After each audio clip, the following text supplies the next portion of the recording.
In this video lesson, I'm going to show you how we can take an image like this, which as you can see has a very narrow depth of field, and how we can combine it with other images to make an image that looks like this, which as you can see has a nice crisp, sharp focus right from the very back of the image right to the very front of the image. How I've done this is to take multiple images. I've taken 7 images at slightly different points of focus, and just look as I scroll through this here, you can just see that the point of focus just changes as I scroll through. See how the stem is now becoming sharper.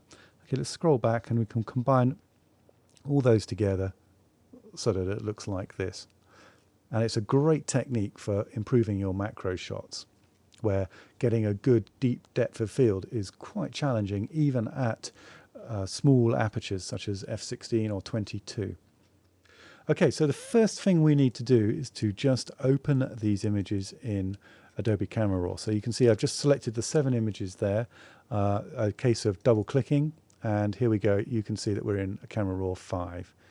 Okay, I'm just going to scroll down to the end, put my finger on Shift, and we've selected all the images there. That means that any changes I make will be across all 7 of the images at the same time, simultaneously, which is a great time saver. So what I'm going to do is just simply come over to the temperature slider, just going to bring that down just a little bit, just to make it a little bit colder. I am just going to make them a little bit darker, not too much. I'm going to just boost the contrast a wee bit, likewise the clarity and the vibrance, just to give the images a little bit of a boost. And then I'm just going to save those images out, which we can do just by clicking here. Just designate where we're going to save them. We can rename them as focus. Let's just type that in. Focus, let's do 3, and let's just specify where we're going to do that. And we'll do it in our original folder. Let's create a new one, which is called focus _3. _3, make new folder, select, and let's just zero that, there we go, and press save. And then you can just see it's just working away down here. It just takes a few moments to save those 7 images out, and I'll just join you in a couple of seconds when that's been done. Okay, so now we have done that, we just need to return to Bridge, and here you can see that we have our images in the folder that we just created, focus _3, and here is our 7 images with the Adobe Camera Raw tweaks made on them. So now what we're going to do, and this is a great feature in Bridge with CS4, is that we can just go to Tools, down to Photoshop, and then across to Load Files into Photoshop Layers. And it takes a wee while, but as you'll see, it's importing all of the 7 images into layers, into one image with multiple layers in Photoshop. And it's just going to take a few moments, but you can see on the right hand side here that the images are coming in, and each time a new layer comes in, it's coming in as its own layer. So there you can just see, if I sort of scroll on, as you can see, the various focus points throughout the image, and they're all now combined together into one image. And it really is very simple from here. All we need to do is just make sure we select all the layers. So I can do that by just holding Shift down, and then you can see all the layers are highlighted on with the blue. Then we just go to Edit, and then down to Auto Blend Layers, and I'm just going to click on that, and here you can see it says Stack Images, and make sure that the seamless tones and colors is also checked, and we're just going to click OK. And again, just wait for Photoshop to do its magic and all the hard work for us. Again, this just takes a few minutes, so I'm just going to put this recording on pause and just join you in 30 seconds or so. Okay, there we go, there we have it. Actually, it was a bit longer than 30 seconds, it was probably more like a minute and a half, but it still was a lot quicker than it would have been to try and do it manually. And if you look, we can see the image now. It's crisp and focused all the way throughout. These petals right at the back and right at the foreground. It's actually quite amazing. And then you can see how clever it is here with these masks, how the sharp bits of information have been taken from all of the images. So you can just play around with the eye icon on the left here and just see what Photoshop's been up to in a minute and a half, which, when you see what it's done, is really pretty clever. So really, in terms of the focus stacking, that's pretty much it. It really is very simple. If you are using an older version of Photoshop or Photoshop Elements, you might want to look at some other options, such as third-party software like Helicom, which also does this. This is for Photoshop CS4 or CS5 users can take advantage of this technique. Okay, so now we're going to go on and just do some final tweaks just to give a bit of artistic input into this image. So let's go ahead and start doing some of those. The first thing I'm going to do is just alter my crop a little bit, and I'm going to do that by just selecting the crop tool from the tools palette on the left hand side here, and I'm just going to mark my area here, just ensuring that there's no restrictions on the cropped area. And once we're happy, just double click inside the area and we can make our crop.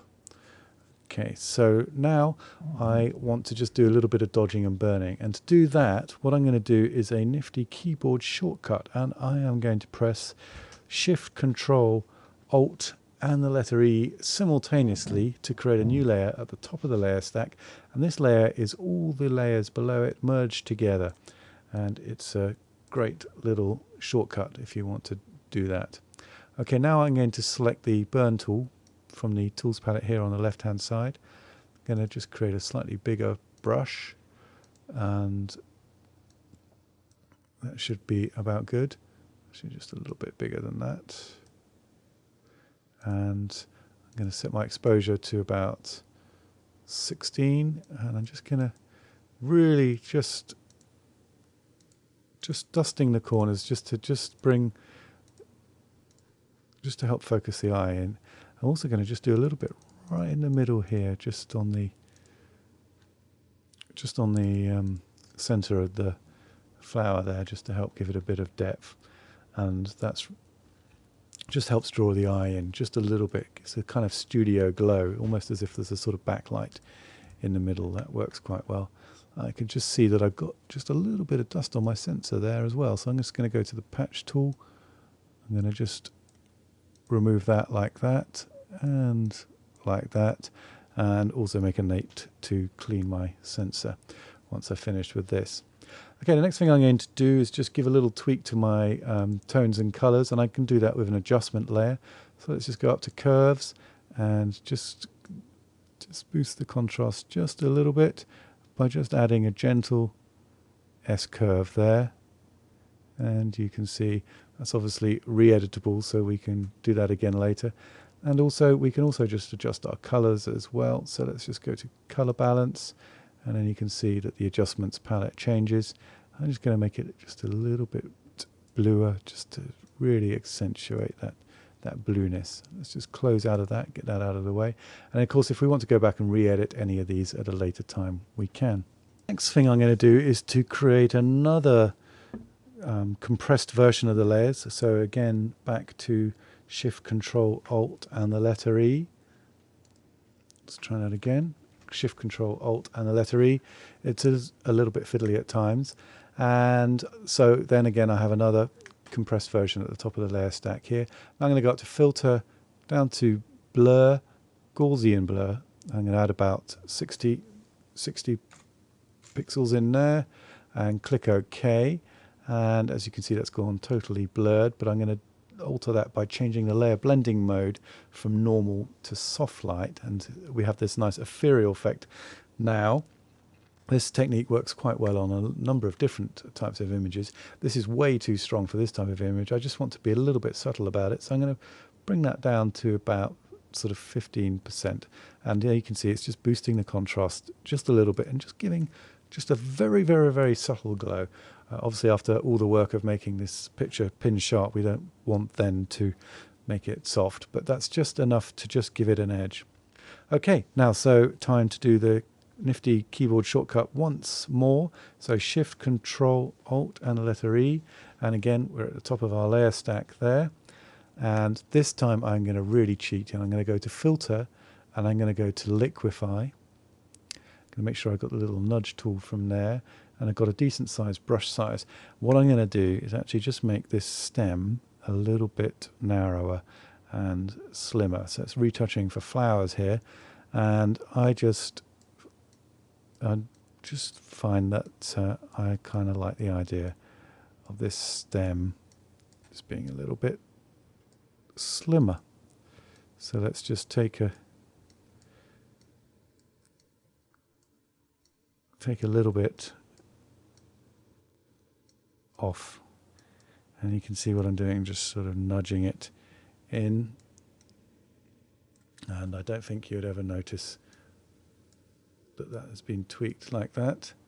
It's the same way that you can make people look a little bit thinner in their portraits too.